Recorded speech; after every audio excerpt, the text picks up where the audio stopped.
Hello students, good morning to all of you. In last video, I have no idea about what the part of that video. I think this is the part second video. ये chapter 2 का ये जो है part 2 video का, ये part पहले video में हमने Cartesian product of two set की डिफिनीशन देखी थी। Cartesian product of two set एक बार यहाँ पे लिख देते हैं इसको,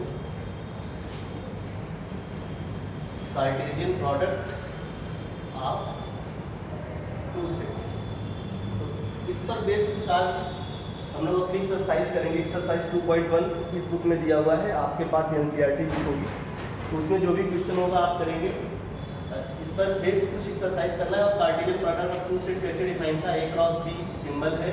इट इज डिफाइंड एज, बताया था कि अगर दोनों में कोई एक इम्पटी सेट हो जाए, या तो ये आर बी, अगर कोई एक इम्पटी सेट हो तो कार्टेशियन प्रोडक्ट उनका इम्पटी सेट आएगा।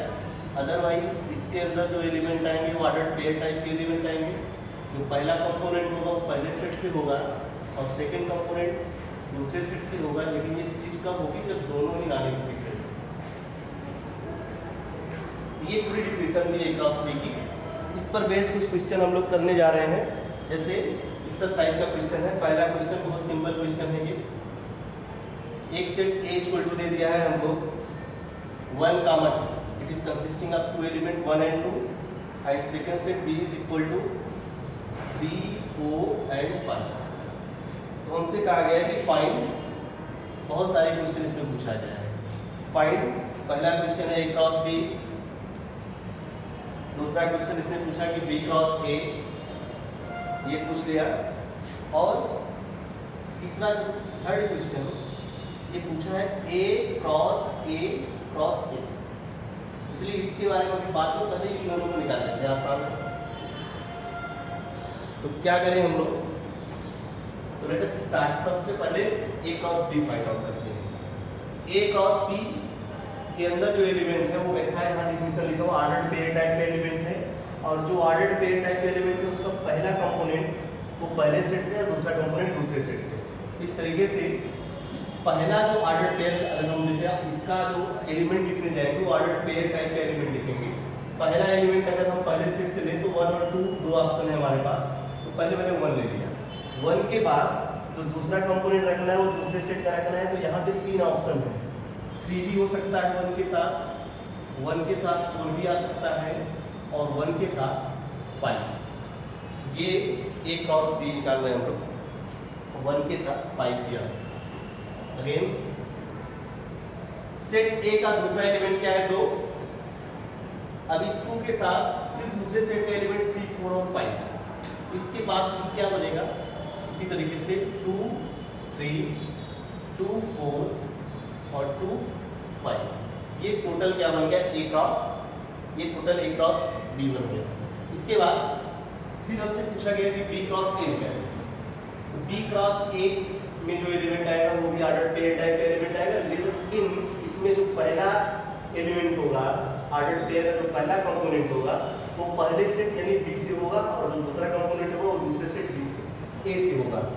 तो अब बी का जो एलिमेंट है 3, 4, 5, तो सबसे पहले बी का पहला एलिमेंट 3 अगर ले तो इसके साथ एक का जो एलिमेंट होगा 1 और 2, या तो 1 हो सकता है या फिर 3 के साथ 2 आ सकता है। इसी तरीके से अगर 4 लेंगे तो 4 के साथ 1, 4 के साथ 2, और अगर 5 लिया तो 5, 1 और 5, 2।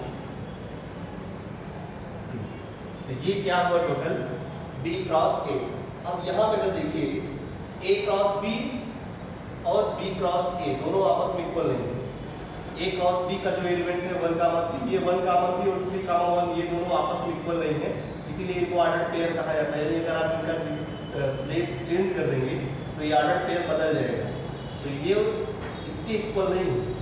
तो अगर देखेंगे यहाँ का आपका कोई एलिमेंट ए क्रॉस बी का कोई एलिमेंट ना तो यहाँ दिख रहा है और ना तो यहाँ का एलिमेंट आपको वहाँ दिख रहा है।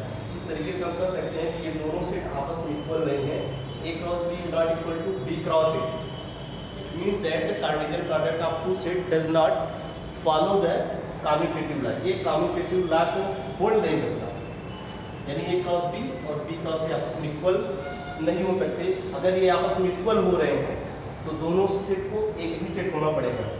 दोनों सेट अगर एक सेट होंगे तो ए क्रॉस बी निकालेंगे या फिर बी क्रॉस ए निकालेंगे, दोनों सेम आ जाएगा। तो ये भी एक रिजल्ट है, ये भी कि if A cross B is equal to B cross A implies and implied by a is equal to b। तो इसको प्रूव करिएगा, अच्छा रिजल्ट है, एक्सरसाइज के रूप में इसको प्रूव करिएगा, तभी प्रूव करा दिया जाएगा इसको। आगे अब क्या पूछा गया था हमसे, a क्रॉस ए ये भी पूछा गया। a क्रॉस ये ट्रिपल प्रोडक्ट ऑफ ए, इसकी भी डिफिनेशन आपको बताई गई थी। अगर तीन सेट का ऐसे प्रोडक्ट होना है यानी इसमें ऑर्डर ट्रिपलेट टाइप के एलिमेंट आएंगे। ए क्रॉस ए में जो एलिमेंट आएगा वो ऑर्डर ट्रिपलेट टाइप का एलिमेंट होगा। ए बी सी इस टाइप का एलिमेंट आएगा, सच दैट ये तीनों ही एलिमेंट कहाँ से होंगे, क्योंकि तीनों सेट एक ही दिया हुआ है तो ये तीनों कहाँ के होंगे, एक एलिमेंट होंगे। अगर अलग अलग होता तो ये अलग अलग सेट के एलिमेंट होंगे। ए जो सेट दिया हुआ था ए इक्वल टू 1 कामा, चलिए ए क्रॉस ए निकालते हैं। ए क्रॉस ए देखिए इसमें जो एलिमेंट है वो ऑर्डर ट्रिपलेट टाइप का एलिमेंट है, यानी पहला एलिमेंट पहले सेट से, दूसरा भी इसी सेट से, तीसरा भी इसी सेट से है। तो लेने का तरीका क्या होगा, पहले 1 ले लिया, 1 के साथ फिर दूसरा जो एलिमेंट लेना है वो ए से ही लेना है, जिसके साथ दो चॉइस है 1 और 2 का, तो मैंने 1 ले लिया। और इसके साथ जो तीसरा एलिमेंट रखना है वो भी ए का ही रखना है, तो यहाँ पर भी हमारे पास दो ही ऑप्शन है, यानी ये चीज़ 1 ले सकते हैं और 2 भी ले सकते हैं, यानी 1 1 ऐसा हो सकता है। अब या ये हो सकता था इस 1 के साथ जो दूसरे सेट का एलिमेंट 1 चूज किया 2 चूज कर लेते, तो 1 2 तो तीसरे सेट में फिर से 1 ये 1 हो जाएगा, या फिर 1 2 तो ऐसा हो सकता है। तो मेरे ख्याल से अब इस 1 के साथ सारे ऑप्शन खत्म हो गए हैं। 1 के साथ दूसरे सेट का एलिमेंट 1 भी हो चुका है, और 1 के साथ दूसरे सेट का एलिमेंट जब 2 लिया तो पहले सेट उसी सेट का तीसरे सेट का एलिमेंट 1 और 2 ये सारे ऑप्शन खत्म हो गए। अब हम 2 से स्टार्ट करेंगे ऐसा ही एलिमेंट, तो 2 जब 2 लिया है तो 2 के साथ क्या हो सकता है, 1 हो सकता है, दूसरे सेट का 1 हो सकता है और 1 ऐसा, फिर 2 1 के साथ 2 भी लिया जा सकता है अगेन। तो ये चीज़ अब 2 के बाद अगर दूसरे सेट का एलिमेंट हम 2 ले लें तो इसके साथ भी 1 2 2 एंड 2 ये क्लोज हुआ। कितने एलिमेंट हुए 1 2 3 4 5 6 7 एंड 8। तो ठीक है, ए क्रॉस ए में जो एलिमेंट आएगा तो वो नंबर ऑफ एलिमेंट भी इनके अलग अलग नंबर ऑफ एलिमेंट के मल्टीप्लिकेशन के बराबर होगा, तो 2 2 4 2 8 एलिमेंट आ गए। ये टोटल ए क्रॉस ए निकल गया। चलिए दूसरा क्वेश्चन है, second question number second, if A equal to 4 comma 5, A equal to है 4 कामा 5 और बी इक्वल टू 6 कामा 7 और सी भी दिया हुआ है, सी इक्वल टू 7 कामा 8। और हमसे कहा गया कि हमें निकालना है find A cross B union B cross, क्या निकालना है हमको, A cross B union B cross C निकालना है। इसका मतलब सबसे पहले हम क्या निकालें, ए क्रॉस बी निकाल ले और बी क्रॉस सी निकाल ले, दोनों का यूनियन कर ले। इस टाइप का क्वेश्चन अगर आएगा एग्जाम में तो आपको ऐसे ही करना है, ए क्रॉस बी निकालिए, बी क्रॉस सी निकालिए और दोनों का यूनियन ले लीजिए। तो सबसे पहले ए क्रॉस बी में जो एलिमेंट है वो ऑर्डर पेयर टाइप के एलिमेंट, पहला एलिमेंट पहले सेट से, दूसरा एलिमेंट दूसरे सेट से। तो जो ऑर्डर पेयर आप बना सकते हैं 4 कामा 6 बनेगा, 4 कामा 7 और 5 कामा 6 5 कामा 7, एक व्यू हो गया। ये तो आपका ए क्रॉस बी हो गया। और आपको निकालना है बी क्रॉस सी, इन दोनों सेट का कार्टेशियन प्रोडक्ट। तो बी क्रॉस सी अगर निकालें, B cross C is equal to, इसमें भी ऑर्डर पेयर टाइप के एलिमेंट, तो पहला एलिमेंट पहले सेट से, दूसरा एलिमेंट दूसरे सेट से। तो पहला एलिमेंट अगर पहले सेट से 6 लिया, इसके साथ जो ऑप्शन है 7 का और 8 का, अगेन 7 ले ले अगर पहले सेट से जो एलिमेंट है 7 ले लें, इसके साथ ही 7 कामा 7 और 7 कामा 8, ये हो गया A क्रॉस B और B क्रॉस C दोनों का यूनियन कहा जा रहा है। एक ऐसा सेट जिसमें इसके भी एलिमेंट आ जाए और इसके भी एलिमेंट आ जाए, A cross B union B cross C। तो दिस इज इक्वल टू, इसमें जो एलिमेंट रखना है A क्रॉस B का भी एलिमेंट आएगा और B क्रॉस C का भी एलिमेंट आएगा। अगर दोनों में कुछ एलिमेंट आपको कॉमन दिख रहा है तो उसको एक ही बार लिखना है। जैसे इसका लिखेंगे तो 4 कामा 6 4 कामा 7 5 कामा 6 5 कामा 7, इसके बाद 6 कामा 7 6 कामा 8 7 कामा 7 8 7 कामा 8, इसमें दोनों ही सेट के एलिमेंट आ जाएंगे 6 कामा 7 6 कामा 8 7 कामा 7 एंड 7 कामा 8। ये हो गया हमारा A cross B union B cross A। तो ये सेकंड क्वेश्चन इस तरीके से पूछा जाएगा तो आप ऐसे ही निकालेंगे। इसके बाद क्वेश्चन नंबर 3 है, इसमें आपको कुछ चीज वेरीफाई कराना है।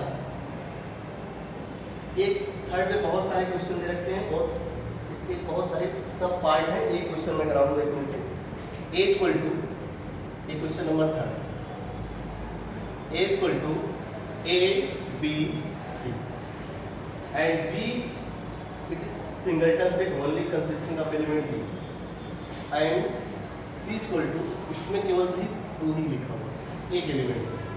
तो आपको प्रूव करना है, प्रूव दैट बहुत सारे हैं इसमें 1 2 3 4 दिया हुआ, इसका थर्ड लेके आपको दिखाते हैं। Prove that A cross B difference C is equal to A cross B difference A cross C। चलिए इसको क्या करें, तो इसका पहले इसको हमको प्रूव करना है, यानी इसका लेफ्ट हैंड साइड निकाले और राइट हैंड साइड निकाले, अगर दोनों इक्वल आ गया तो ये प्रूव हो जाएगा। तो LHS क्या होगा, LHS है A cross B difference C। तो सबसे पहले B डिफरेंस C निकाल लेते हैं। B डिफरेंस C का मतलब इसमें जो एलिमेंट आएगा वो B का एलिमेंट आएगा, लेकिन वो एलिमेंट बाहर हो जाएगा जो एलिमेंट C में भी प्रेजेंट रहेगा। तो B का एलिमेंट अगर हम D ले लें तो D जो है C में नहीं है, इसका मतलब इसमें क्या एलिमेंट आएगा, D ही आ जाएगा। ये B डिफरेंस C आ जाएगा। और क्या निकालना है हमको, A क्रॉस, अब हमको निकालना है A cross B difference C।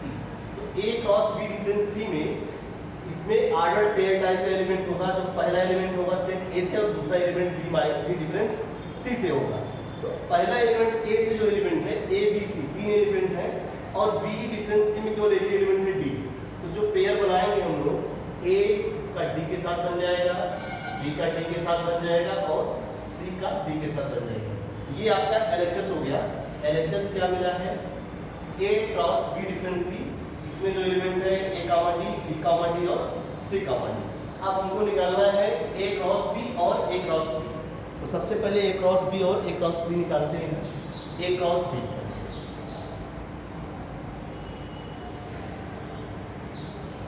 A cross B, तो A ABC है और B के अंदर D है। चलिए A क्रॉस B तो आर्डर पेयर टाइप का एलिमेंट है, तो इसमें हो जाएगा A comma D B comma D और C कामा D। ये क्या हुआ, A क्रॉस B हो गया। अब हम A क्रॉस C निकाल लेते हैं। A cross C this is equal to, A cross C में केवल एक एलिमेंट है 2, इन तीनों का इस 2 के साथ पेयर बनेगा। ये हो जाएगा A कामा 2 और B कामा 2 एंड C कामा 2।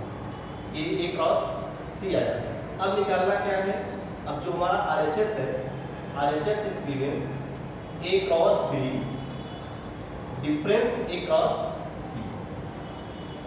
तो A क्रॉस B का जो एलिमेंट है, यहाँ से A क्रॉस C का एलिमेंट डिफरेंस का मतलब दोनों सेट का डिफरेंस देखना है। तो जो एलिमेंट आएगा वो इसी का एलिमेंट आएगा, लेकिन वह एलिमेंट नहीं आएगा जो यहाँ पर भी प्रेजेंट है।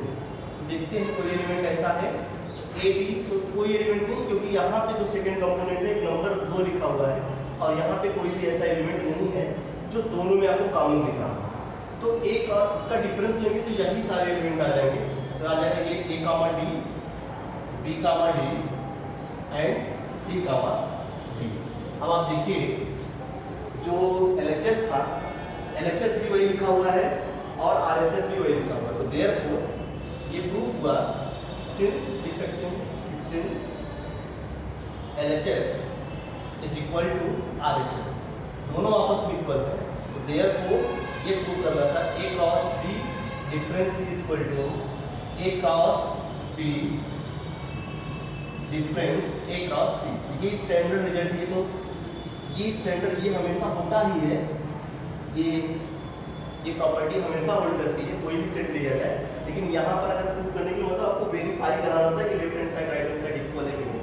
तो यहाँ पर ये क्या है, इक्वल। इसी तरीके से इस क्वेश्चन नंबर 3 में ऐसे बहुत सारे क्वेश्चन रखे हुए, जैसे A cross B intersection C equal to A cross B intersection A cross C, उसको इसी तरीके से करेंगे जैसे ये किया गया है, ठीक है। और इसके बाद और जो भी क्वेश्चन अब इससे रिलेटेड आपका जो भी क्वेश्चन होगा वो आप सॉल्व करेंगे। आप NCERT बुक में देख लीजिएगा, जो भी क्वेश्चन होगा करिएगा। हम आपको मिलेंगे कल नेक्स्ट वीडियो में।